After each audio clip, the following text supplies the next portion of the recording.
Yo, halo guys, selamat datang kembali di channel Imam Tanto. Di video kali ini tentunya bakal membahas donghua baru yang berjudul Freeze Immortal in the Seven Limbs ataupun Kijiji Xian. Di awal series ini diperlihatkan MC kita yaitu Liang Xi. Ia pun sedang meramal seseorang di pasar kota.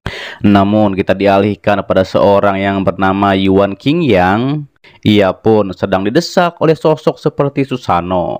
Susano itu pun memberitahu agar segera menyerahkan jalan menuju surga.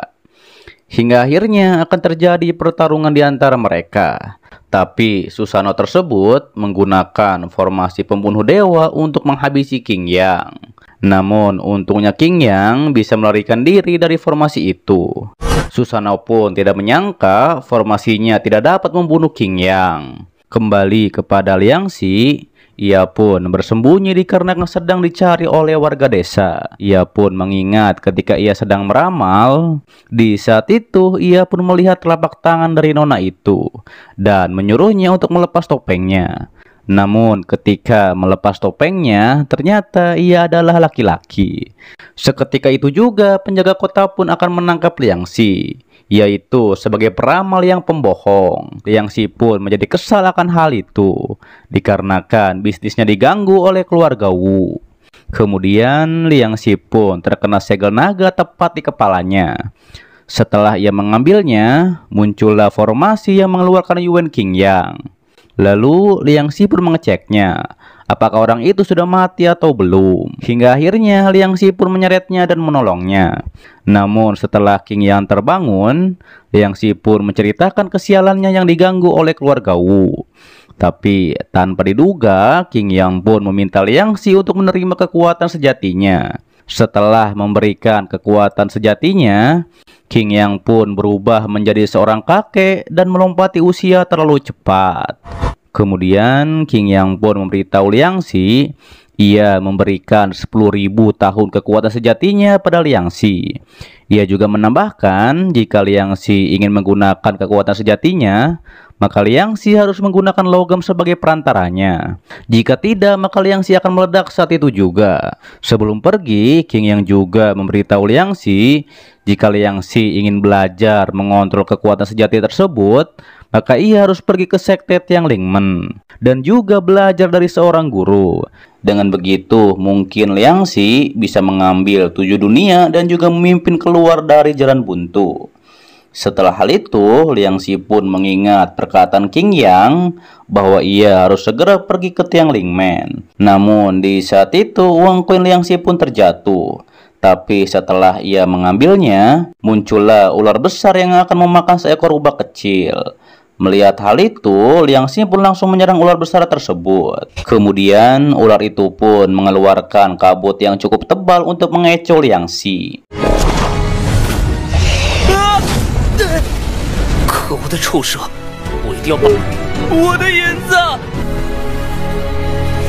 Hingga akhirnya Liang Xi pun terkena sabetan ekor ular itu. Namun Liang Xi dan rubak kecil menyerang bersama. Tapi alhasil Liang Xi pun kehilangan banyak koinnya. Lalu Liang Xi pun menyelamatkan rubak kecil yang hampir saja dimakan ular itu. Namun dengan kekuatan sejati, otomatis ular itu pun dijebak dan akhirnya rubak kecil pun mendapatkan inti energi dari kepala ular besar itu. Setelah hal tersebut, rubak kecil pun memasukkan inti energi ular itu pada Liang Xi. Dan terlihatlah masa kehidupan sebelumnya dari rubak kecil. Di saat itu ia pun tewas dalam pertempuran. Kemudian rubak kecil pun membangunkan Liang Xi. Setelah terbangun, Liang Xi pun berniat akan mengurus rubak kecil. Namun nampaknya rubak kecil tidak mau.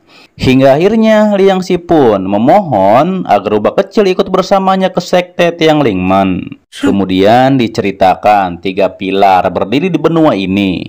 Dan negara bagian Chu adalah yang paling kuat, yang disebut Dongde Sunrise. Setelah hal itu, Liang Xi dan rubak kecil melakukan perjalanan untuk sampai ke sekte Tiang Lingmen. Mereka juga melewati berbagai rintangan agar bisa sampai ke sekte Tiang Lingmen. Kemudian di antara paling barat negara bagian Chu, ada seorang pria yang dikenal sebagai pembudidaya pertama negara bagian Chu. Setelah hal tersebut, akhirnya Liang Xi pun sampai di Tianlingmen. Terlihat di sana juga muncul ketua dari sekte Tianlingmen. Ia pun mengumumkan hari ini sekte Tianlingmen membuka gerbang untuk merekrut para murid. Dan itu untuk melatih cara kultivasi diri. Lalu setelah gerbang dibuka, ketua pun menunggu para murid di aula utama. Setelah hal tersebut, para murid pun menaiki tangga menuju aula utama. Di sisi Liang Xi, ia pun menabrak murid lain ketika akan naik. Namun setelah Liang Xi pergi, nampaknya ada suatu kekuatan di sisi murid itu yang mengatakan Liang Xi akan dibunuh dikarenakan membawa anak rubah peri. Namun mereka akan membunuh Liang Xi ketika para murid baru sedang menjalani pelatihan. Kembali kepada Liang Xi, di tengah perjalanan kabut tebal pun muncul di sana. Kemudian muncullah seseorang yang sangat mirip dengan Liang Xi. Dan Liang Xi pun mengetahui bahwa ini merupakan tes halusinasi.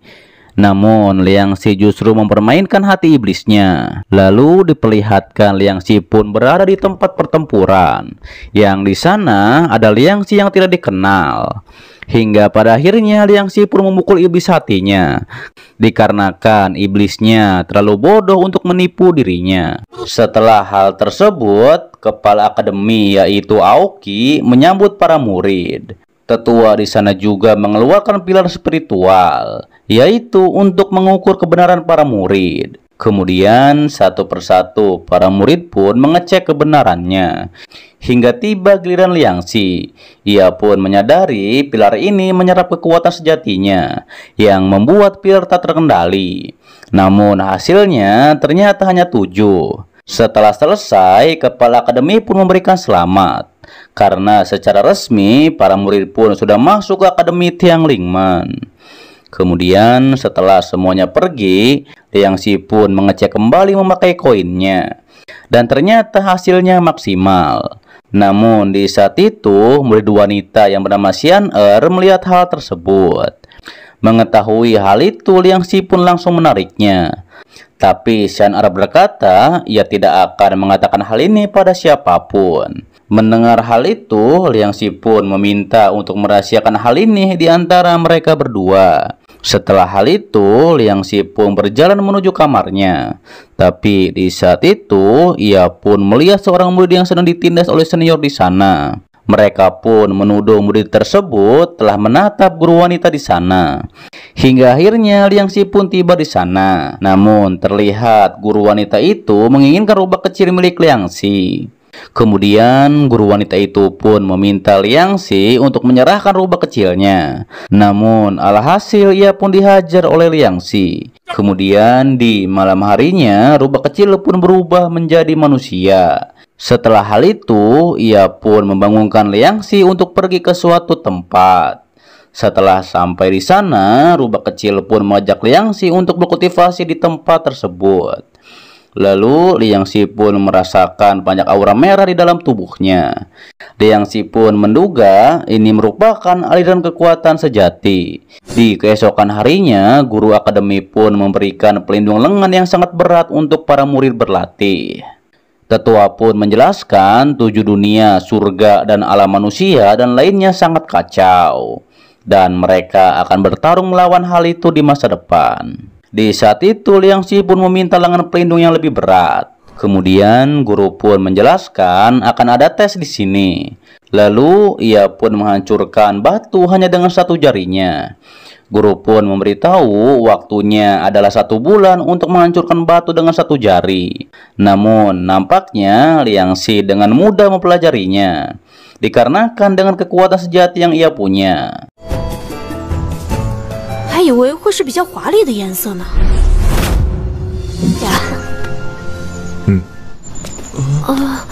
Di sisi lain, guru wanita yaitu Senior Su terlihat sedang mengobrol dengan Xian Er. Mereka pun mengobrol tentang asrama laki-laki yang sering didatangi murid wanita.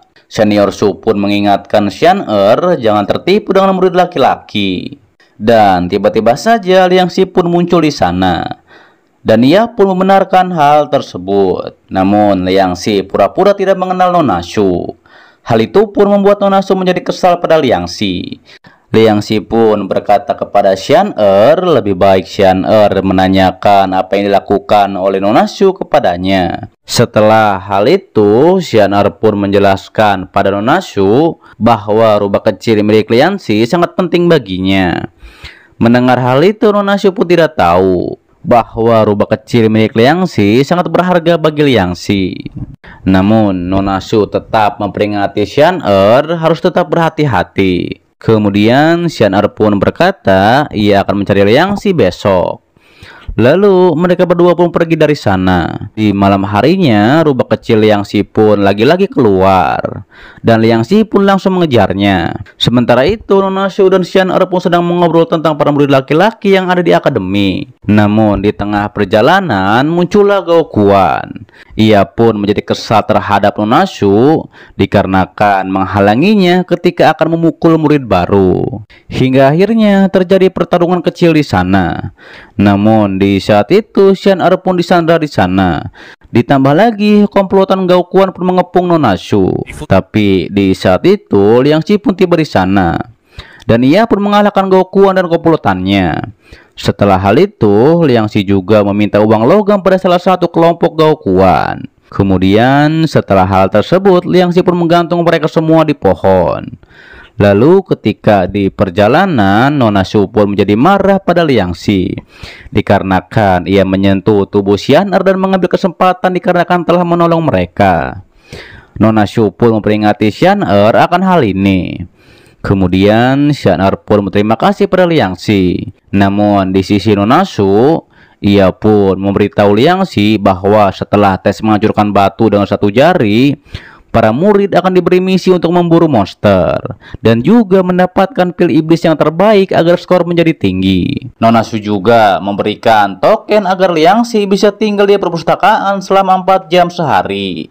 Ditambah lagi, Liang Xi pun bisa membaca buku tentang monster agar tahu kelemahannya. Di keesokan harinya, tes latihan menghancurkan batu dengan satu jari pun dimulai. Setelah selesai, Xian pun ingin meraba rubah kecil milik Liang Xi. Namun Liang Xi belum memperbolehkannya. Kemudian guru pun mengumumkan para murid sudah lulus ujian kali ini, dan berikutnya adalah pergi ke tempat percobaan untuk mengumpulkan pil iblis. Ditambah lagi mereka juga diberikan jimat teleport jika sudah mendapatkan pil iblis tersebut. Guru pun menjelaskan kalaupun para murid tidak bisa mengalahkan para monster, mereka bisa melarikan diri, yaitu melalui teleport. Kemudian para murid pun dikirim ke sebuah hutan untuk mendapatkan pil iblis. Sementara itu terlihat dua murid sedang mengobrol tentang jimat teleport yang mungkin dilengkapi untuk mendeteksi sihir. Di hutan ini juga terdapat monster di tingkat Qianlong.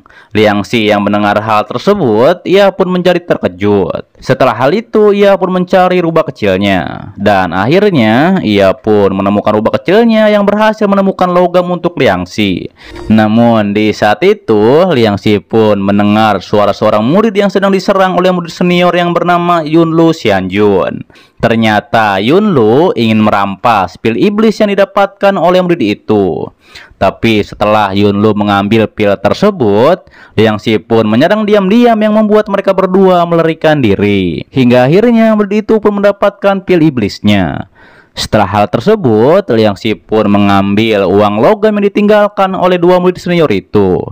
Di sisi lain, Yunlu pun berkata ia tidak peduli seberapa kuat murid baru yang menyerangnya diam-diam. Namun yang pasti, murid baru tersebut tidak akan bisa mengalahkan monster di tingkat Qianlong. Kembali kepada Liang Xi, ia pun menjadi murung dikarenakan uang simpanannya sudah habis. Akibat ia pakai untuk kekuatan sejatinya. Sementara Xian dan rekannya bertemu dengan monster di tingkat Qianlong. Kemudian Xian pun langsung kabur dikarenakan temannya telah dibunuh oleh monster tersebut. Namun di saat yang sama, Liang Xi pun muncul di sana, dan mereka berdua pun melarikan diri dari serangan kalajengking itu. Hingga akhirnya Liang Xi pun mencoba untuk menjebak monster tersebut. Namun nampaknya itu tidak mempan sama sekali. Xian Er pun memberitahu bahwa ini adalah kalajengking batu merah beracun Qianlong. Kemudian mereka berdua pun mencoba melarikan diri. Tapi kalajengking tersebut terus menyerang mereka berdua. Hingga pada akhirnya mereka berdua pun mencoba melawan. Akan tetapi walaupun Liang Xi memakai pedang Xian Er untuk melawan kalajengking tersebut, tapi alhasil malah pedang Xian Er yang hancur. Di sisi Xian Er, ia pun terkena serangan dari kalajengking tersebut. Liang Xi yang melihat Xian Er akan mati di pangkuannya, ia pun menjadi sangat sedih. Hingga akhirnya Liang Xi pun maju untuk melawan monster itu. Namun ia melihat sebuah pedang yang tertancap pada kalajengking tersebut. Ia pun menyadari bahwa pedang ini merupakan musuh dari monster ini. Dan akhirnya Liang Xi pun berhasil menghabisi kalajengking itu. Tapi setelah melakukannya, Liang Xi pun menjadi tak berdaya karena kelelahan melawan monster tersebut. Di saat itu rubah kecilnya pun berubah menjadi wujud manusianya. Dan ia pun akan membawa Liang Xi kembali ke Tiangling Man. Ia juga mengambil pil iblis dari kalajengking batu merah. Setelah hal itu, ia pun memakai jimat teleport untuk membawa Liang Xi dan Xian Er ke Tiangling Man. Setelah sampai di sana, Tetua dan lainnya pun menemukan mereka berdua. Kemudian Tetua pun menyuruh Nona Su untuk mengirim mereka berdua ke istana Yao dan mengundang Paman Ning Sui untuk menyembuhkan mereka. Di malam harinya, Liang Xi pun terbangun. Ia pun menjadi senang dikarenakan rubah kecil telah menyelamatkan ia dan juga Xian Er. Setelah hal itu, Liang Xi pun menanyakan kepada guru bagaimanakah keadaan Xian Er. Tetua pun berkata bahwa luka Xian Er cukup serius. Tetua pun tahu bahwa pedang misterius ini terbuat dari bahan luar biasa yang berhubungan dengan alkimia batin. Ia pun meminta setelah guru keluar dari aula, Liang Xi pun harus segera memperbaiki pedang tersebut. Guru juga memberitahu bahwa sebulan lagi murid baru Yun Luxianjun akan datang ke Tiangling Man, yaitu untuk membicarakan hal ini. Setelah hal tersebut, rubah kecil pun menggigit tangan Liang Xi. Ia pun membantu Liang Xi untuk memperbaiki pedang itu. Namun melihat rubah kecil terluka sedikit saja, Liang Xi pun mengatakan untuk menunggu guru meninggalkan aula dan baru membantu Liang Xi memperbaiki pedang tersebut. Tapi rubah kecil bergumam bahwa si Mudauren belum meninggalkan aula. Dan jika orang-orang dari Yun Luxianju melihat pedang ini, maka mereka tak akan membiarkan Liang Xi memperbaikinya. Setelah pedang selesai diperbaiki, Liang Xi pun merasa pedang ini memiliki kekuatan perasaan terhubung dengan darahnya. Kemudian Liang Xi pun berkultivasi untuk menyembuhkan lukanya. Setelah sembuh, Liang Xi pun sangat berterima kasih pada rubah kecil karena rubah kecilnya membawa keberuntungan baginya. Ia pun mengatakan andai saja rubah kecilnya berubah bentuk, maka Liang Xi bisa melihatnya. Hal itu pun membuat rubah kecil tersipu malu. Melihat rubah kecilnya marah, Liang Xi pun meminta maaf dan juga akan memberikan makanan apapun untuk rubah kecil. Namun ketika Liang Xi mengecek dompetnya, ternyata uang Liang Xi sudah habis. Ia pun meminta rubah kecil untuk mencari tambang emas atau lainnya, agar Liang Xi memiliki uang untuk membeli makanan. Sementara itu, Ketua Aoki pun mengobrol dengan King Yang, yaitu orang yang memberikan kekuatan sejati pada Liang Xi yang kita lihat di episode awal. Ketua pun baru mengetahui bahwa Liang Xi adalah pewaris dari King Yang. King Yang pun mengatakan di saat itu keadaan darurat. Daripada itu, ia pun menyusun ulang segel pada Liang Xi. King Yang pun mengatakan di masa depan ia akan membawa Ketua Aoki keluar dari aula dan menjadikannya Golden Immortal. Setelah hal itu, ajudan pun melapor bahwa ketua sekte Yunlu dan muridnya sudah tiba di sini. Ketua Aoki pun mengetahui bahwa hari ini adalah sparring antar sekte Tiangling Man dan juga Yun Luxianju. Kemudian ketua sekte Yun Luxianju yaitu Citian, ia pun membawa bukti yaitu Tuan Fan. Diketahui untuk membawa Liang Xi ke Yun Luxianju, dikarenakan Liang Xi terlalu lemah untuk masuk ke sekte nomor 1 yaitu Tiangling Man. Hal itu pun membuat tetua dan ketua Aoki geram akan hal tersebut. Ketua Aoki pun menegaskan untuk membuktikan hal itu di pertandingan. Ketua Aoki juga menyuruh Tetua Linceng untuk membawa Liangxi ke arena pertandingan. Setelah hal itu, Liangxi pun menanyakan kabar Xian'er yang sebelumnya terluka parah. Xian'er pun mengatakan ya tidak apa-apa berkat pil air kental. Kemudian Ketua Aoki pun berkata pertandingan dimulai. Di saat itu, murid Yunlu Xianju pun mengetahui bahwa Liangxi yang menyerangnya waktu itu. Hingga pada akhirnya ia pun mulai menyerang Liangxi. Kemudian Liangxi pun memakai penutup mata dan menggunakan mata ungu untuk bertarung dengannya. Namun ketika bertarung, Liangxi pun baru sadar bahwa biji yang diberikan rubah kecil padanya itu sudah habis. Di sisi Xian'er dan lainnya, mereka pun terdesak oleh para murid Yunlu Xianju. Melihat hal itu, Ketua Citian pun meremehkan para murid Tiang Lingmen. Ditambah lagi, Tetua Fan juga meremehkan Liangxi yang sudah terdesak melawan Huang Qi. Sementara Tuan Aoki pun menjadi heran pada Liangxi kenapa ia terdesak melawan Huang Qi. Karena sebelumnya Liangxi berhasil membunuh Kalajengking Merah.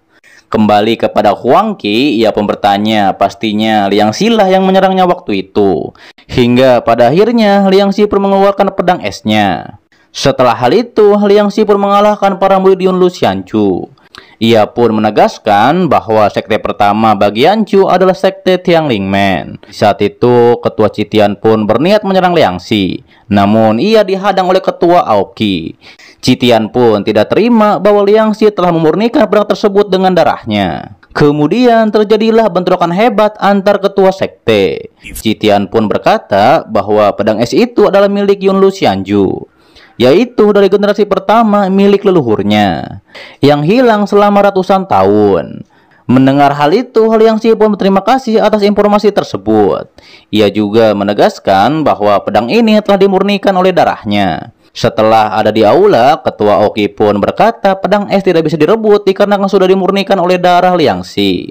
Kemudian Ketua Citian pun memberitahu harus mendapatkan pengakuan dari Naga Laut Timur. Dengan begitu, ia juga akan mengakuinya. Tetua Fan juga akan melaporkan hal ini pada tuannya. Jika ada yang salah, ia akan mencari keadilan untuk Yunlu Xianju. Mengetahui Yunlu Xianju akan menekan Tiang Lingmen, Liangxi mengatakan bahwa ia akan pergi ke Laut Timur, yaitu untuk mendapatkan pengakuan. Namun Ketua Aoki memperingatkan Liangxi bahwa nafas naga sangat berbahaya. Meski begitu, Liangxi pun akan melakukannya untuk Tiang Lingmen. Kemudian Ketua Aoki pun memberikan sesuatu pada Liangxi, yaitu untuk membantunya bernafas di dalam air. Setelah menelannya, Liangxi pun langsung dikirim oleh Ketua Aoki ke Laut Timur. Sesampainya di sana, Liangxi pun bingung bagaimana caranya ia menemukan naga tersebut. Hingga pada akhirnya Liangxi pun memakai mata ungunya untuk mencari naga itu. Karena terlalu banyak hewan di laut, Liangxi pun memakai pedang esnya untuk berenang mencari naga. Sampai ia melihat seseorang yang sedang bertarung dengan naga laut. Terlihat terjadi pertarungan sengit di sana. Sampai pada akhirnya wanita naga pun menjadi geram. Karena naga laut tersebut telah banyak membunuh klan naganya. Liangxi yang melihat pertarungan itu, ia pun menjadi terpukau dengan kekuatan dari wanita naga. Ia pun menduga wanita ini ada di tingkat ranah peri emas. Kemudian Liangxi pun memakai mata ungunya untuk melihat naga tersebut. Hingga pada akhirnya Liangxi pun membantu wanita naga untuk mengalahkan naga laut itu. Setelah mengalahkan naga laut, wanita itu pun menghampiri Liangxi. Ia pun mengetahui bahwa Liangxi tak sengaja menghirup darah naga. Kemudian ia pun mencoba menyembuhkan Liangxi. Setelah hal itu, ia pun memanggil bawahannya. Tak lama setelah hal itu, bawahannya pun tiba. Namun, ratu mereka berkata bahwa ia sudah membunuh naga guntur dan lebih baik membawa Liangxi ke istana naga untuk diobati. Setelah sampai di istana naga, tabib pun memberitahu bahwa darah naga sangatlah beracun. Tapi ia menjadi heran mengapa Liangxi tidak mati. Ditambah lagi, ini merupakan sebuah keajaiban. Tabib pun mengatakan selama ribuan tahun tidak ada yang bisa bertahan dari darah naga. Namun berbeda dengan Liangxi yang tidak terbunuh dan hanya pingsan saja. Hingga pada akhirnya tabib pun akan memakai harta surgawi untuk mengobati Liangsi. Kemudian tak lama setelah hal itu, Liangsi pun terbangun berkat kekuatan sejatinya. Ketika ia melihat Paman Naga, ia pun menyadari bahwa ia sekarang berada di istana naga. Lalu Paman Naga pun mengajak Liangsi menghadap ke Yang Mulia. Liangsi pun baru mengetahui bahwa wanita naga adalah ratu dari naga Laut Timur.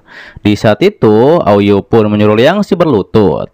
Namun terlihat Liangsi dilindungi oleh kekuatan sejatinya. Setelah hal itu, Liangsi pun memperkenalkan dirinya.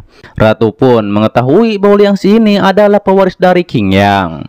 Ia pun menjadi tidak heran dikarenakan Liangsi bisa menahan racun dari darah naga. Kemudian Ratu pun meminta kepada Liangsi untuk menguji kemampuannya melawan Aoyun, yaitu pemimpin penjaga dari Laut Timur.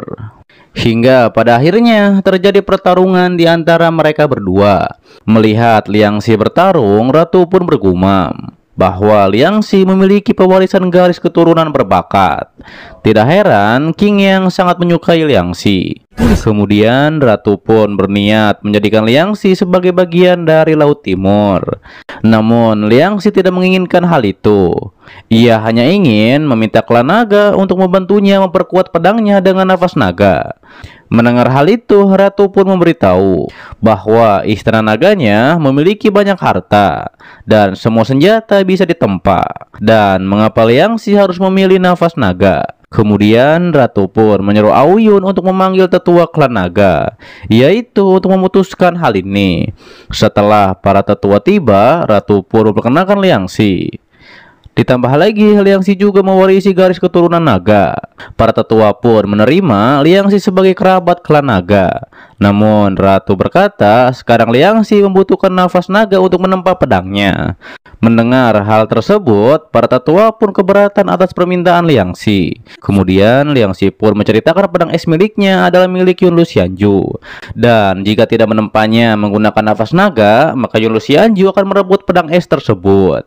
Setelah menceritakannya, Ratu pun berkata hanya ia yang bisa menggunakan nafas naga. Ditambah lagi hanya bisa menggunakan 2 kali seumur hidup. Di saat itu, para tetua pun menjelaskan nafas naga satu-satunya yang bisa menekan celah ruang dan waktu. Dan jika Ratu memberikannya, maka kemungkinan besar ruang dan waktu akan muncul kembali. Namun Liangsi mengatakan ia akan membantu jika ruang dan waktu muncul kembali. Di saat itu tetua pun memberitahu masih ada cara lain, yaitu ia mendengar naga berkepala 2 sudah muncul kembali. Hingga pada akhirnya Ratu pun menyuruh Liangsi memburu naga berkepala 2 tersebut. Setelah berhasil melakukannya, Ratu pun akan menggunakan nafas naga untuk menempa pedang Liangsi. Kemudian Ratu pun menyuruh Aoyun memimpin pasukan untuk membantu Liangsi mengalahkan naga berkepala 2. Sementara itu, Liangsi pun sedang mencari keberadaan naga berkepala 2 tersebut. Setelah menemukannya, Liangsi pun langsung diserang oleh naga itu. Namun Liangsi memakai akar rumputnya untuk menjebak naga tersebut. Tapi alhasil Liangsi lah yang terpental akibat serangan monster naga. Setelah hal tersebut, Aoyun dan pasukannya pun tiba di sana untuk membantu Liangsi. Akan tetapi Liangsi pun meminta untuk jangan membunuh naga berkepala 2 tersebut. Kemudian Aoyun pun menyerahkan pedang Liangsi yang tertinggal di istana naga. Ia pun menyuruh Liangsi untuk memotong kepala naga itu. Namun Liangsi mengatakan naga ini bisa ditaklukkan karena ia melihat pikiran dari jiwa naga tersebut. Lalu Aoyun pun melapor pada Ratu bahwa Liangsi telah berhasil menaklukkan naga berkepala 2. Setelah Liangsi tiba, Ratu pun memberikan pedang es Liangsi yang sudah menggunakan nafas naga untuk memperbaikinya. Ia juga meminta pada Liangsi untuk menganggapnya seorang ibu karena Liangsi sudah menyelamatkan Ratu sebelumnya. Ditambah lagi, jika Ratu mempunyai anak, maka sekarang sudah sebesar Liangsi. Kemudian Ratu pun menyuruh Aoyun dan pasukannya untuk mengantar Liangsi kembali ke Tianlingmen, dan juga harus memperlakukan Liangsi sebagai anak dari Ratu Naga Laut Timur. Sementara di Tianlingmen, Ketua Yunlu Xianju pun menagih waktu 15 hari yang telah berakhir, dan Liangsi harus segera menyerahkan pedang es yang dicuri. Namun dengan tegas Ketua Aoki berkata, Liang Xi mendapatkan pedang es dari kalajengking api merah. Ketua Aoki juga menduga Yun Luxianju lah yang mengirim kalajengking tersebut ke hutan berduri.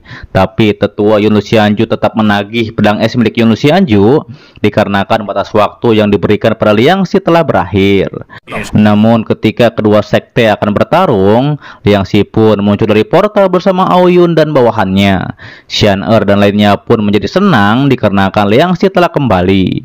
Kemudian di saat itu Liang Xi pun mencari rubah kecilnya. Setelah hal itu, ia pun menunjukkan pedang es yang telah disempurnakan oleh nafas naga. Namun ketua Yun Luxianju tidak terima akan hal tersebut. Tapi Liang Xi memberitahu bahwa ketua sendiri yang mengatakan pedang es harus menggunakan nafas naga. Di saat itu, Ao Yun pun menghalangi ketua Yun Luxianju yang akan menyerang Liang Xi. Ia pun mengatakan sesuai perintah ratu yang ingin mempermalukan klan naga harus dibunuh.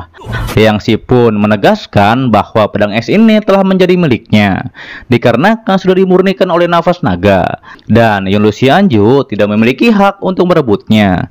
Hingga pada akhirnya Yun Luxianju pun pergi dari Tiang Lingmen. Setelah hal tersebut, Ao Yun dan lainnya pun akan kembali ke Laut Timur dikarenakan masalah Liang Xi sudah selesai. Kemudian ketika Liang Xi beristirahat, ia pun mencari rubah kecilnya. Di saat itu murid lain pun memberitahu bahwa ia tidak melihat rubah kecil semenjak Liang Xi pergi ke Laut Timur. Hingga pada akhirnya Liang Xi pun menemukan rubah kecilnya di tempat kultivasi. Ia pun berkata ia membawa ikan panggang dari klan naga. Namun nampaknya rubah kecil menjadi marah pada Liang Xi.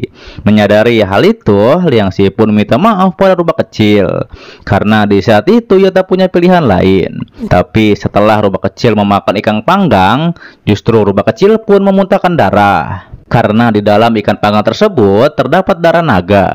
Di saat panik itu, Liang Xi pun memberikan darahnya pada rubah kecil, yaitu untuk menetralkannya. Hingga pada akhirnya rubah kecil juga akan menjadi keluarga klan naga karena diselamatkan oleh warisan klan naga. Setelah hal tersebut, Liang Xi pun mengajak rubah kecil ke suatu tempat untuk berlatih. Kemudian Liang Xi dan rubah kecil pun menyusuri hutan untuk menuju tempat latihan tersebut. Lalu mereka berdua pun masuk dalam air. Ketika di dalam air, mereka pun memakai teknik warisan naga agar bisa sampai ke tempat latihan itu. Setelah Liang Xi menemukan sebuah gua, mereka berdua pun masuk ke sana. Ketika di perjalanan, Liang Xi pun memakai pelindung tubuh longkuan untuk menyusuri gua. Ditambah lagi, rubah kecil juga bisa memakainya. Namun, rubah kecil menjadi ketakutan ketika ia melihat tengkorak di depan matanya. Setelah hal itu, Liang Xi pun memakai pedang esnya untuk masuk lebih dalam ke gua tersebut. Di sisi lain, ketua Oki pun mengetahui bahwa Liang Xi lah yang telah menerobos masuk ke gua itu. Ia pun bertanya-tanya apa yang akan dipilih oleh Liang Xi. Terlihat tetua pun berkata apakah perlu mengaktifkan formasi pertahanan dikarenakan ada orang yang telah masuk ke gua tersebut. Namun ketua mengatakan itu tidak perlu dikarenakan ia akan menerobos ke ranah selanjutnya. Ketua Oki pun mengingatkan walaupun masalah pedang es sudah selesai, akan tetapi Yun Luxianju dan Istana Zhendong tidak akan menyerah begitu saja. Ia pun memerintahkan tetua untuk menutup gerbang Tiang Lingmen, kembali kepada Liang Xi yang masih menyusuri gua. Namun mereka berdua terhisap ke sebuah portal di sana. Setelah mendarat, Liang Xi pun melihat sesuatu yang menarik yang entah itu apa. Kemudian Liang Xi pun memakai mantra air agar sampai ke tempat tersebut. Setelah masuk ke dalam pelindung, Liang Xi pun melihat sebuah peti mati. Namun ketika penghalang sudah menghilang, Liang Xi pun melihat sebuah lukisan kuno di sana. Liang Xi pun merasa ia pernah melihat lukisan ini sebelumnya.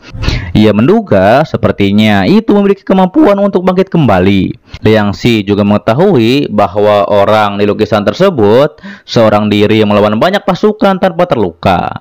Di saat itu rubah kecil pun memberitahu sepertinya Liang Xi memiliki hubungan dengan orang tersebut.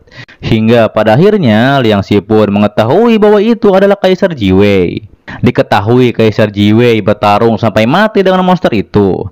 Namun Kaisar Jiwei memiliki mata yang jahat. Namun ternyata orang itu hanya berpura-pura menjadi Kaisar Jiwei. Kemudian di saat itu Liang Si pun menyadari sesuatu, dan tiba-tiba saja peti mati itu pun muncul kembali dan juga menyerang mereka berdua. Namun akhirnya rubah kecil pun berhasil membakar peti mati tersebut. Tapi ternyata peti mati itu takut terhadap darah. Setelah peti itu terbuka, Liang Si pun melihat sebuah lukisan dan ternyata ialah dalangnya. Namun Liang Si menyadari bahwa ia harus pergi ke Istana Naga, dan itu untuk menanyakan hal ini. Liang Si juga menjadi heran mengapa tiga lukisan tersebut tidak tertera di batu. Liang Si pun menduga Tiang Lingmen tidak mengetahui hal ini. Ditambah lagi pastinya banyak yang mengincar Liang Si dikarenakan menemukan sesuatu. Hingga pada akhirnya Liang Si pun memutuskan untuk kembali ke Tiang Lingmen. Namun ketika di jalan, Liang Si pun bergumam. Simbol tersebut pernah ia lihat di Istana Naga waktu itu. Ia juga akan menanyakan hal ini pada ibunya. Setelah hal itu, Liang Si pun terbangun bersama rubah kecilnya. Ia pun berkata kembali, ia pernah melihat simbol ini dan harus segera pergi ke Istana Naga. Dan pastinya menanyakan hal ini pada ibunya. Namun tiba-tiba saja murid Tiang Lingmen pun tiba di sana. Ia memberitahu bahwa ada seseorang yang ingin bertemu dengan Liang Si. Setelah sampai di aula utama, tetua pun memberitahu bahwa orang ini adalah Jue Qingyang dari Istana Zhendong. Ia kesini dikarenakan akan mengetes Liang Si. Qingyang pun meminta maaf jika orang-orang Zhendong menyinggung Liang Si. Namun di situ Liang Si tak masalahkan hal tersebut. Kemudian Qingyang pun mengetahui bahwa Liang Si sangat berbakat. Ditambah lagi memiliki kerabat yaitu klan naga. Ia pun meminta Liang Si untuk pergi bersamanya ke Istana Zhendong. Namun di saat itu Liang Si pun menolak hal itu dikarenakan ia lebih ingin tinggal di Tiang Lingmen. Hingga pada akhirnya Qingyang pun akan memberikan 3 ujian pada Liang Si. Jika Liang Si berhasil, maka Liang Si boleh menolak ajakannya. Mendengar hal itu, Liang Si pun setuju. Kemudian akhirnya tes pun dimulai. Terlihat Tuan Si pun mengetahui bahwa Liang Si hanya berpura-pura tidak bisa menggunakan ilmu pedang. Hingga akhirnya pertarungan di antara mereka berdua pun dimulai. Setelah hal tersebut, Tuan Si yang berada di ranah janin, ia pun membekukan area sekitarnya untuk menyerang Liang Si. Di sisi Qingyang, ia pun mengatakan Tuan Si tidak akan melukai Liang Si dengan parah. Kemudian Tuan Si pun mengeluarkan monster salju untuk menyerang Liang Si. Namun Liang Si memanggil naga berkepala 2 untuk menyerang balik. Melihat hal tersebut, tetua dan murid Tiang Lingmen lainnya ingin belajar seperti Liang Si. Hingga pada akhirnya Liang Si pun lulus ujian pertamanya, dan ia pun menuju ujian keduanya. Kemudian di ujian kedua tersebut adalah menenangkan pikiran dengan sebuah bulu. Ketika Liang Si memegangnya, terlihat bulu tersebut sangat berat. Qingyang pun memberitahu bahwa berat bulu itu setara dengan pegunungan Tai. Namun dengan tekad Liang Si untuk melindungi keluarga, akhirnya Liang Si pun berhasil mengangkat bulu itu.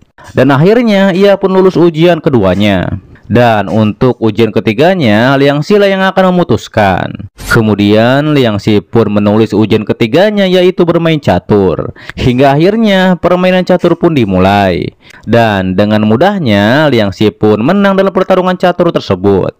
Setelah hal itu, Kaisar Qingyang pun mengakui kekalahannya. Ia juga meminta maaf pada tetua Ling dikarenakan ia hanya ingin mengetes kesabaran Liang Si.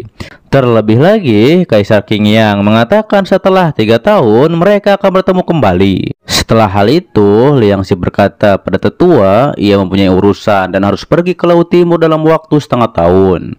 Tetua pun memberitahu bahwa saat ini ketua sedang menerobos ke ranah emas ajaib. Ditambah lagi, sekarang Liang Si sudah mencapai alam naga. Dengan begitu, ia pun tak perlu lagi khawatir pada Liang Si. Tetua juga mengingatkan Liang Si bahwa di Laut Timur sangat berbahaya. Ia pun memberikan ramuan yang dibuat oleh Tuan Ning Sui, dan efeknya seperti menghidupkan kembali. Di saat itu, Liang Si pun mengatakan bahwa ia butuh uang, yang menyebabkan ia dihajar oleh tetua. Di keesokan harinya, Liang Si pun bersiap berangkat ke Laut Timur, dan ia pun pamit kepada teman-temannya. Kemudian tetua pun akan mengirim Liang Si langsung ke perempatan Laut Timur dari utara. Setelah sampai di sana, Liang Si pun memakai teknik warisan naga untuk bernafas di dalam air. Liang Si pun bertanya-tanya mengapa ia dikirim ke tempat seperti ini. Namun ketika Liang Xi akan keluar dari tempat tersebut, ia pun ditarik oleh pusaran air. Liang Xi pun mengatakan pusaran air ini seperti menahannya di tempat ini. Ia juga memegang sebuah ikan yang menandakan bahwa ini di dasar laut. Tapi Liang Xi menjadi heran dari mana asal pilar tembaga yang ia lihat saat ini. Kemudian Liang Xi pun mengabar sesuatu memakai kekuatannya. Sementara rubah kecil pun menyadari bahwa pilar-pilar ini sepertinya terhubung langsung dengan pemiliknya. Hingga pada akhirnya Liang Xi pun mengetahui bahwa arus ini seperti meridian dan juga terhubung dengan 5 organ dalam. Mereka berdua pun menyadari bahwa mereka berdua terjebak. Namun di saat itu Liang Xi pun langsung berkultivasi. Dan akhirnya ia pun tidak apa-apa ketika menyerap pusaran air itu. Kemudian tiba-tiba saja cahaya bulan sangat terang. Bahkan ini belum malam hari. Liang Xi pun mengetahui jika ia bisa mengendalikan air pasang dengan baik, mereka berdua bisa keluar dari tempat tersebut. Namun tanpa diduga, Liang Xi pun mendarat tepat di ekor Putri Duyung. Setelah Liang Xi menyingkir dari ekornya, Tuan Putri pun memerintahkan membunuh Liang Xi dan memberikannya kepada ikan. Hingga pada akhirnya Liang Xi berkata bahwa ia akan membayar kerugian Tuan Putri. Namun Liang Xi akan berhutang terlebih dahulu. Hal itu pun membuat Tuan Putri menjadi geram. Dan ia pun langsung menyerang Liang Xi memakai kekuatan petir. Ditambah lagi, Tuan Putri juga akan menangkap rubah kecil dan akan membunuhnya. Liang Xi yang melihat hal tersebut, ia pun menjadi sangat marah. Ia pun langsung saja mencekik Tuan Putri. Dan ia pun meminta Tuan Putri untuk melepaskan rubah kecilnya. Setelah melepaskannya, Liang Xi pun langsung saja membawa Tuan Putri ke suatu tempat. Kemudian terlihat kakak Putri Duyung yang bernama Tuan Lo. Ia pun menjadi sangat marah pada klan Hiu karena Tuan Putri masih belum ditemukan. Ia pun mengancam klan Hiu harus segera menemukan Tuan Putri dalam 3 hari. Kalau tidak, klan Hiu akan dibantai olehnya. Dan jika menemukan petunjuk, mereka akan diberi hadiah. Setelah hal itu, para penjaga pun membicarakan tentang Liang Xi yang hebat bisa menculik Tuan Putri, dikarenakan di bawah pengawasan Tuan Lo. Sementara itu, Liang Xi pun menanyakan pada Putri Duyung di manakah teleport agar sampai ke Laut Timur. Ia juga menangkap Tuan Putri memakai jalar akarnya ketika Putri akan melarikan diri. Terlihat Liang Xi juga mengancam Putri Duyung dengan kekuatan jalar akarnya. Hingga pada akhirnya Tuan Putri pun akan membawa Liang Xi ke sana. Ketika di jalan, Putri Duyung pun mengatakan arah jalan dan di sana teleport menuju ke Laut Timur. Mendengar hal tersebut, Liang Xi pun menjadi heran mengapa suara Putri Duyung menjadi lembut kali ini. Liang Xi pun menduga pastinya Tuan Putri sering dimanja. Terlihat Liang Xi juga sedikit menggoda Putri Duyung, dikarenakan Liang Xi pernah mendengar bahwa air mata Putri Duyung bisa menjadi mutiara. Ia pun menyuruh Tuan Putri untuk menangis. Setelah hal itu, Tuan Putri pun mengatakan bahwa ia ingin makan. Mendengar hal tersebut, Liang Xi pun langsung memberikannya ikan yang kecil. Namun di saat itu, Putri Duyung pun menggunakan ikan kecil tersebut untuk meninggalkan jejak. Hingga pada akhirnya Tuan Lo pun dan bawahannya menemukan ikan kecil itu. Mereka pun tahu bahwa Liang Xi menuju klan Hiu Darah. Tuan Lo pun menyuruh semuanya untuk berkumpul di perbatasan klan Hiu Darah. Di sisi lain, Liang Xi pun sudah hampir sampai di perbatasan. Putri Duyung bilang di depan adalah perbatasan.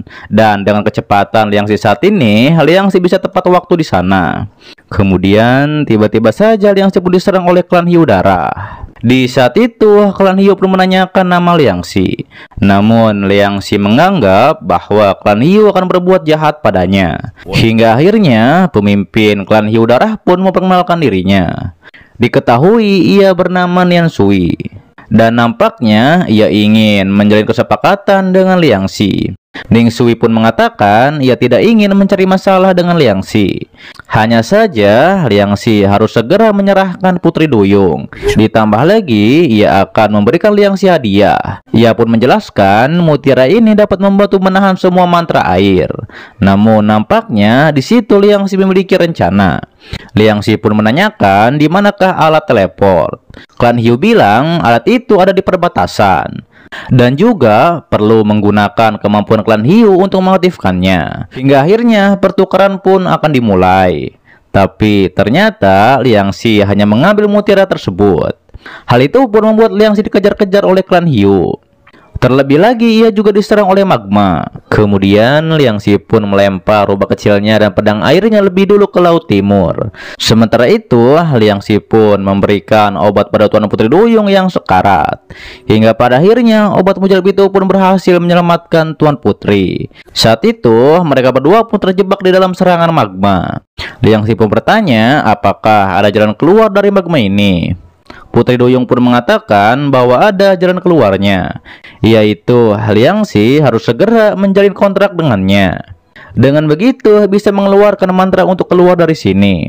Mendengar hal itu, Liang Xi pun menduga bahwa kontrak ini akan memaksanya untuk menjadi budak dari Tuan Putri. Namun Duyung mengatakan prioritas utama adalah untuk keluar dari sini. Hingga pada akhirnya mereka berdua pun mulai membuat kontrak di sana. Di sisi lain, Tuan Lo pun menerima laporan bahwa bawahannya tak melihat Tuan Putri dan mereka hanya melihat klan Hiu Darah. Mendengar hal itu, Tuan Lo pun akan memberikan pelajaran pada klan Hiu Darah. Kembali kepada Liang Xi, ia pun berhasil keluar dari serangan magma bersama Tuan Putri. Setelah hal itu, Liang Xi pun menggunakan kekuatan barunya, dan ia pun mengalahkan bawahan klan Hiu Darah. Liang Xi pun bilang, akhirnya ada kekuatan yang tidak menggunakan uang. Kemudian, Tuan Putri pun menyuruh Liang Xi untuk menghentikan pemimpin klan Hiu Darah, dikarenakan ia akan meledakkan gunung ini. Hingga akhirnya Liang Xi pun berhasil mencegahnya. Liang Xi pun mengatakan ini adalah kekuatan barunya yang dapat mengendalikan suhu di sekitar. Namun sayangnya kemampuan ini tidak bisa digunakan setiap waktu. Setelah hal tersebut, Liang Xi pun memberikan dua pilihan pada klan Hiu. Mengetahui ia sudah kalah, pemimpin klan Hiu dan bawahannya bersumpah untuk mengikuti Liang Xi. Setelah hal itu, Putri Duyung pun bertemu dengan kakaknya. Namun saat itu Liang Xi tak akan melepaskan Tuan Putri. Kalau Liang Xi tadi diberikan benih oleh Tuan Lo. Ditambah lagi sekarang Liang Xi memiliki ikatan dengan Putri Duyung. Hingga pada akhirnya mereka pun akan membicarakan masalah ini. Sementara di Tianlingmen, para tetua pun memberikan selamat pada ketua Aoki, dikarenakan telah mencapai ranah keabadian emas. Namun ketua Aoki bilang bahwa ia sudah menerobos, hanya saja ia belum menyeimbangkannya. Kembali pada Liang Xi dan Tuan Putri Arya yang menghadap pada Ratu Naga Laut Timur. Liang Xi pun menjelaskan pada ibunya bahwa ia dan Arya sudah memiliki ikatan. Saat itu, Liang Xi pun menanyakan rubah kecilnya. Ibunya pun bilang rubah kecilnya ditempatkan di sarang telur naga, dan lebih baik Liang Xi jangan melihatnya terlebih dahulu. Kemudian ibunya pun menyuruh Liang Xi untuk beristirahat. Setelah hal itu, Liang Xi pun melihat simbol lukisan yang sama pada buku yang ada di Istana Naga. Ia menduga ini ada kaitannya dengan Kaisar Ziwei. Liang Xi juga mengira ini semacam teknik latihan. Namun ini seperti kebalikan dari latihan yang ia pelajari di Tianlingmen. Hingga pada akhirnya Liang Xi pun mulai mencobanya. Setelah hal itu, Liang Xi pun merasa ada energi yang menyelimuti tubuhnya. Kemudian Liang Xi pun menanyakan pada ibunya apa ibunya pernah mendengar tentang Kaisar Ziwei. Namun ibunya mengatakan bahwa ia tidak pernah mendengarnya. Setelah hal tersebut, Ao pun melapor pada Ratu bahwa suku buaya telah ditahan sepenuhnya. Mendengar itu, Liang Xi pun meminta izin pada ibunya untuk melihat tahanan buaya tersebut. Ibunya pun menjelaskan di antara 7 alam, suku buaya sangat jarang berada di Laut Timur. Ratu pun menyuruh Jenderal Ao untuk menemani Liang Xi melihat tahanan suku buaya tersebut. Setelah sampai di sana, Jenderal Ao pun mengatakan klan buaya sejak zaman kuno mereka selalu berbuat dosa. Kemudian Liang Xi pun menanyakan nama salah satu dari klan buaya dan juga berapa banyak orang di suku buaya. Diketahui ia bernama Zhang Zulang. Ia bilang keluarga buaya sangat sedikit. Bahkan hampir semua orang yang ada di sini adalah suku buaya. Mendengar hal tersebut, Liang Xi pun mengatakan sayang sekali prajurit terbaik hanya menjadi kuli di sini. Ia pun menanyakan kepada Jenderal Ao mungkin ada pengampunan untuk mereka. Jenderal Ao pun menjawab hal itu benar adanya. Hingga akhirnya Liang Xi pun meminta Zulang untuk menunjukkan kekuatannya, dan itu dengan menghancurkan sebuah batu. Dikarenakan jika dengan kekuatannya saja sulit untuk menghancurkan batu ini, Zulang pun bilang pertahanan ini merupakan atribut dari suku buaya yang mampu membuat kerusakan. Mendengar hal tersebut, Liang Xi pun akan melaporkan urusan klan buaya pada ibunya. Setelah sampai pada ibunya pun menunjukkan link Chengxi yang dikirim secara rahasia oleh guru Liang Xi. Liang Xi pun mengatakan pada saat ia ingin keluar, ia berjanji pada gurunya untuk mengirim pesan kembali. Namun Liang Xi menjadi heran mengapa masalah ini harus diselesaikan olehnya. Tapi ibunya menyuruh Liang Xi untuk kembali ke Tiang Lingmen bersama Arya. Sedangkan rubah kecil tetap di sini selama setahun, yaitu sebelum berubah bentuk menjadi manusia. Setelah hal itu, Liang Xi pun kembali ke Tiang Lingmen. Namun di saat itu Nona Xu pun ada di sana. Ia pun mengatakan bahwa Xian'er sangat mengkhawatirkan Liang Xi. Ia pun tidak menyangka bahwa Liang Xi sudah memiliki wanita lain. Padahal Xian'er sudah memberikan hatinya pada Liang Xi.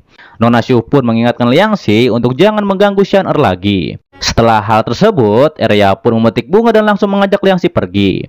Namun di saat itu mereka pun dihentikan oleh Aula Hukum Cheng.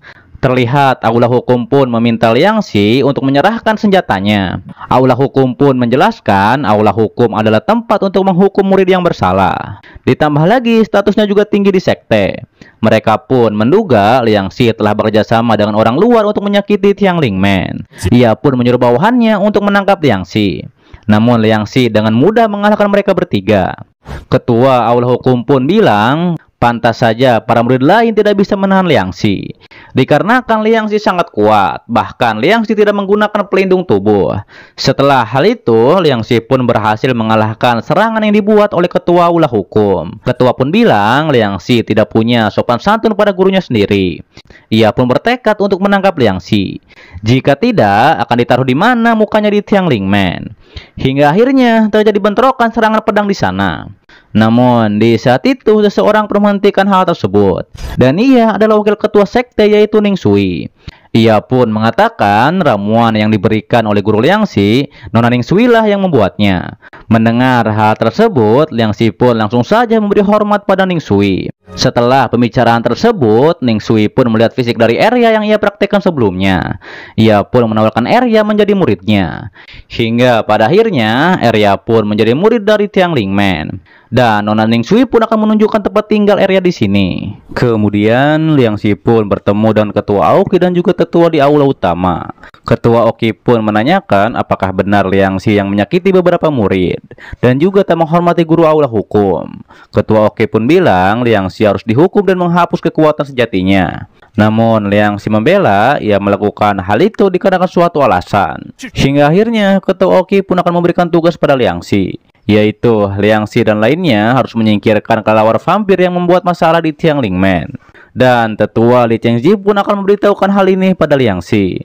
Setelah hal itu, Ketua Aoki pun menegaskan kepada Ketua Aula Hukum bahwa di Tiang Lingmen tidak mengizinkan intimidasi. Sementara Tetua Chengji bilang kepada Liang Xi bahwa Liang Xi sangat beruntung hari ini, dikarenakan Ketua Aoki melindungi Liang Xi. Karena di Tiang Lingmen memiliki aturannya sendiri. Tetua pun mengatakan kali ini Liang Xi dan para murid lainnya pergi ke desa klan medis. Dan jika beruntung, Liang Xi bisa mendapatkan perawatan mereka. Setelah hal tersebut, ketua tim Suyuro dan lainnya pun memperkenalkan dirinya. Mereka pun bilang mereka dari Tiang Lingmen. Terlihat seorang kakek yang merupakan kepala desa, ia pun muncul di sana. Dengan sedih ia bilang untungnya Yuro dan lainnya tiba di sini, dikarenakan takutnya keluarga medisnya sudah tidak ada lagi. Ia pun menjelaskan bahwa kelelawar vampir datang ke desa medis 2 minggu lalu. Kakek pun meminta bantuan Yuro dan lainnya untuk menyingkirkan monster tersebut. Mendengar itu, Nona Yuro pun mengatakan akan melakukan yang terbaik. Setelah hal itu, Liang Xi dan lainnya pun diantarkan ke tempat kelelawar vampir yang biasanya muncul. Kemudian mereka pun diberikan benda untuk menutupi nafas, dan alat itu bisa digunakan untuk menipu persepsi kelelawar. Hingga pada akhirnya mereka pun akan memakai benda ini. Tak lama setelah hal tersebut, kelelawar itu pun tiba di depan mereka. Di saat itu juga Nona Yuro pun langsung menjebaknya. Ia juga mengetahui ternyata itu merupakan raja kelelawar, yaitu dari alam naga tersembunyi. Sementara itu, Liang Xi pun akan menarik perhatian raja kelelawar tersebut. Di sisi Nona Yuro dan murid lainnya, mereka pun akan membuat formasi pedang. Namun, ternyata formasi pedang tersebut tak cukup untuk menahannya.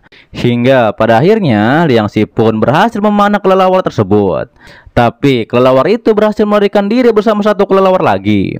Mengetahui di gunung ini ada dua kelelawar, Liang Xi pun menyarankan untuk menunggu terlebih dahulu. Dengan begitu, mudah untuk mendapatkan perhatian dua kelelawar. Liang Xi juga mengetahui bahwa dua kelelawar ini memiliki basis kultivasi yang rendah, yang membuat kelelawar tidak bisa melihat Liang Xi dan juga lainnya. Kemudian, Liang Xi pun akan memanah satu kelelawar dikarenakan kelelawar itu akan berevolusi.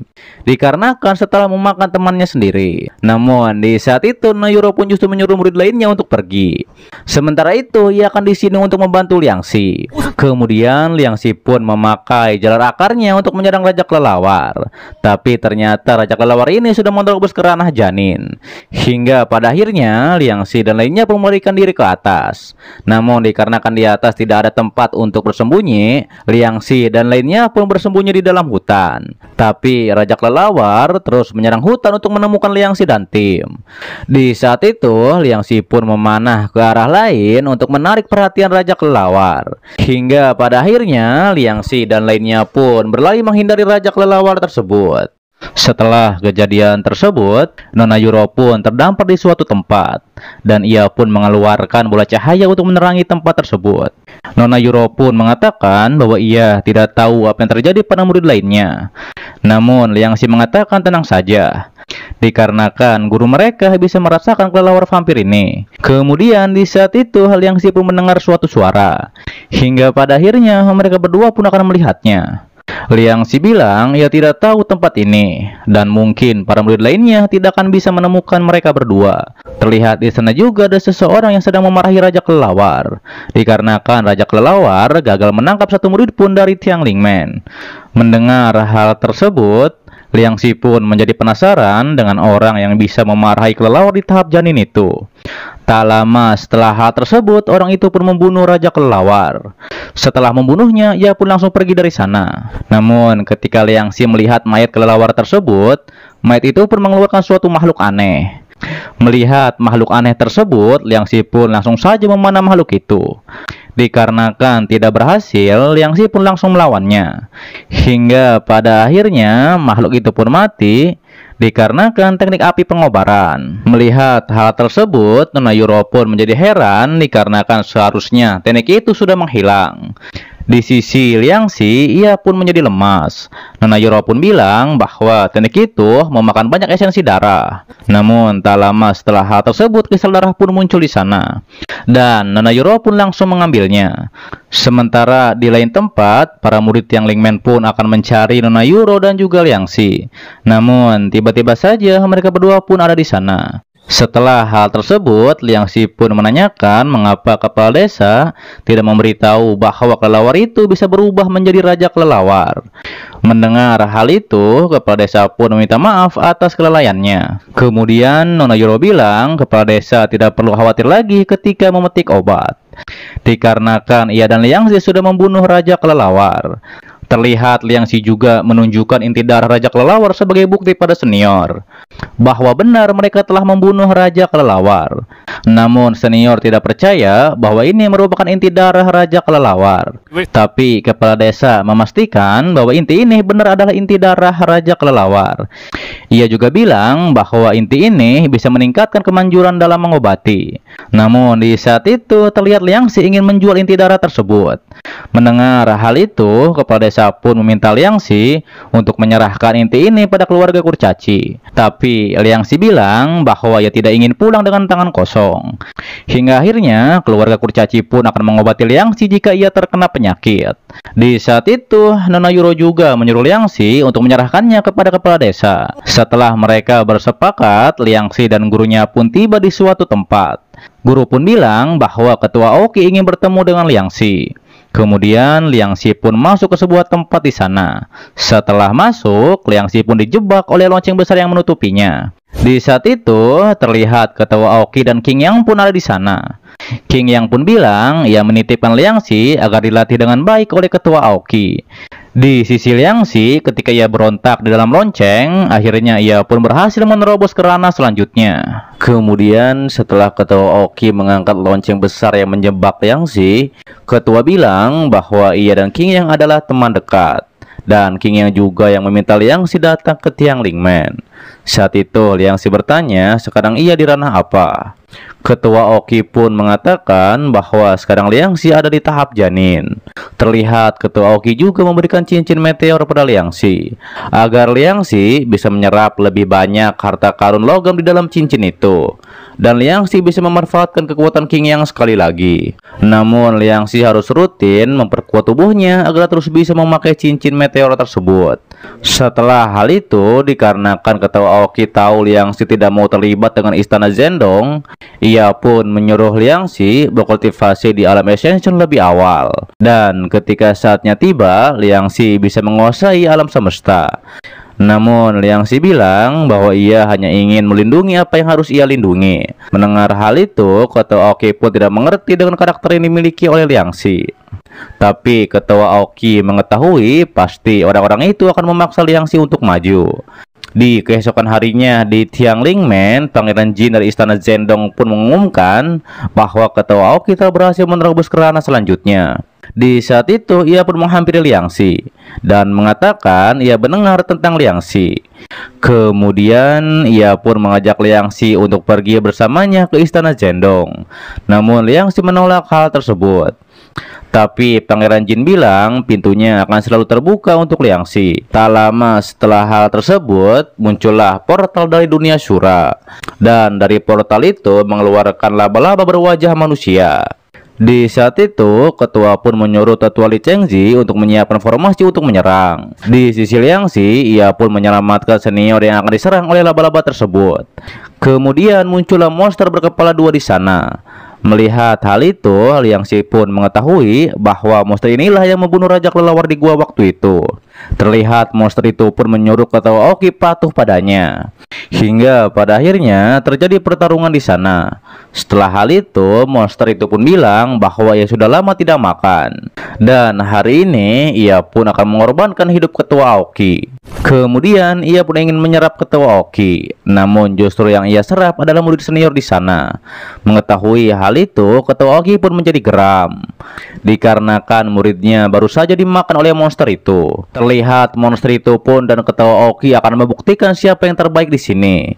Ketua Oki bilang meskipun ia mati di sini, ia tidak akan membiarkan monster itu berhasil. Setelah hal tersebut, Ketua Oki pun mengeluarkan lonceng yang besar dan melakukan pengorbanan darah, yaitu untuk menyelamatkan Tiang Lingmen. Namun saat itu, monster itu pun menyerang Ketua Oki dengan cambuknya. Setelah Ketua Oki terdesak, Liangxi pun muncul di sana untuk menolongnya. Hingga pada akhirnya Liangxi pun berhasil menghancurkan aura hitam dari monster tersebut. Dan monster itu menduga mata Rinnegan Liangxi lah yang mampu menghancurkan aura hitamnya.